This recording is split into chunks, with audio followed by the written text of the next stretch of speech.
May I proceed? Yes, please. Your Honor, a true threat is one that provokes reasonably sustained fear and shows the intent of the speaker to knowingly communicate a threat.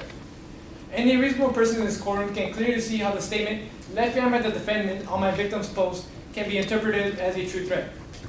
You deserve to die. I'm going to get you for this, you just wait. I hate you. When you're dead, no one will even miss you, you monstrous slime of a person. You think you can stick me with a $34,000 lawsuit and just get away with it? Watch your back, lawyer. I'm coming for you. Your Honor, the prosecution respectfully requests that you deny the defense's motion to strike count 2 for the following 3 reasons. Number 1, there's a clear history of animosity between the 2 parties. Number 2, the defendant, Reagan Klein, clearly intended to communicate a threat.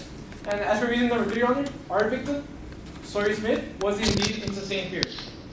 Going back to reason number 1, Your Honor, although the threat in our case may lack the specificity normally associated with a true threat, the Supreme Court case In re George C. holds that if the words of a threat are found to be vague, the Supreme Court must take into consideration the surrounding circumstances. In re George C. also affirms that there are 3 primary circumstances that can make a vague threat a true threat. One of these primary circumstances is a history of animosity. Contrary to what the defense claimed, there is an evident history of animosity. The defense claims that it was a friendship. On June 1st of this year, Sawyer Smith had dropped Reagan Klein as a friend. Let me divert your attention just a little bit and ask you, you mentioned a case. Is that the best case in support of your contentions here? No, Your Honor. My best case in supporting my contentions would be People v. Chandler, since it is... Chandler? Yes, People v. Chandler. Okay. Why is that? Because the defense claimed that the threat could not have been a true threat because the victim was on sustained fear. However, the Supreme Court case People v. Chandler holds, and I quote, a person can be in sustained fear even if he or she makes a comment suggesting that he or she is not in sustained fear, since it is common for people who are afraid to desire not to show it. Sawyer Smith wrote an email afterward or a posting, which certainly didn't indicate that he or she was in any fear, and then watched the movie. Yes, Your Honor. That doesn't seem like Sawyer was very concerned. Well, Your Honor, as mentioned in the Supreme Court case People v. Chandler, she did so because it is common for people who are afraid to desire not to show it. Someone like Sawyer Smith, who had just become a social media influencer, would clearly not want to show any admission of fear. It is even stated in her fact pattern that she wanted to act tough for her followers. May I proceed? Go ahead. As for reason number 2, Your Honor, I'm sorry. Going back to the history of animosity, Sawyer had dropped Reagan Klein as a friend on June 1st. The series of escalated events had occurred after that. Therefore, there is no connection of friendship between these two. From the insufferable bragging of our victim to the merciless catfishing of our victim orchestrated by the defendant Reagan, to then have the defendant be betrayed, fired, and threatened with a $34,000 lawsuit because of the victim. It should be clear as day. Because of the victim, and then have the defendant respond with a criminal threat.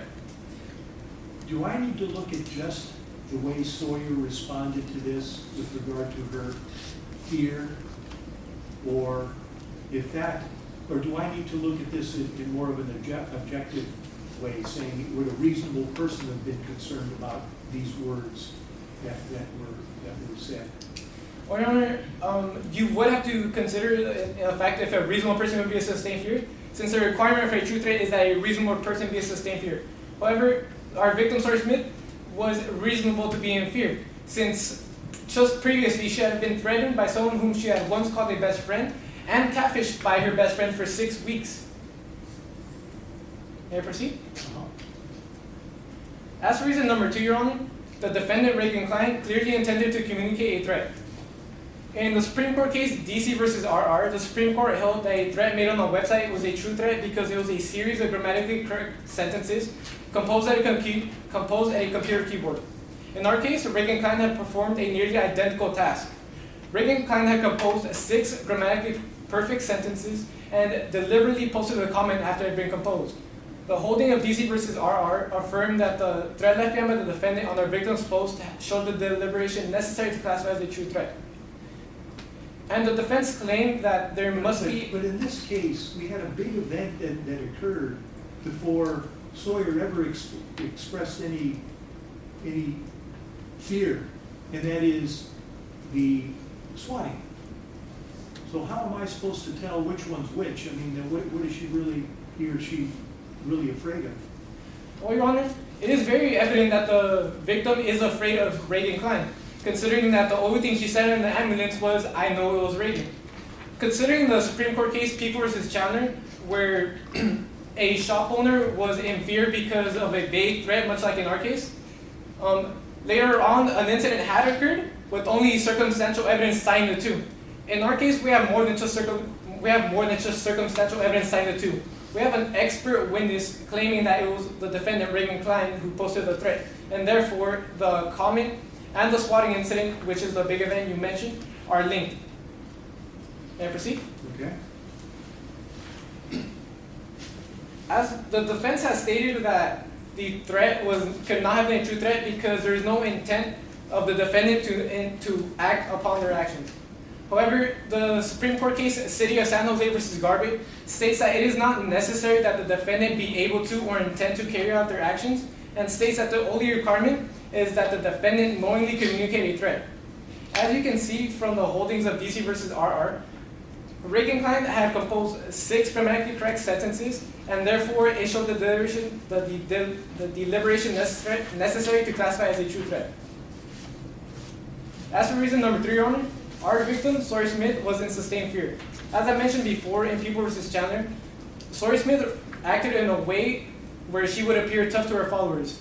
Someone like Sawyer, who had just been catfished and threatened by someone whom she had once called her best friend, would not want to show any admission of fear. Therefore, Your Honor, because there is an intent to communicate a threat, because our victim was in sustained fear, and because the defendant knowingly communicated a threat, the prosecution respectfully requests that you deny the defense's motion to strike count 2. Okay, very good. Thank you very much.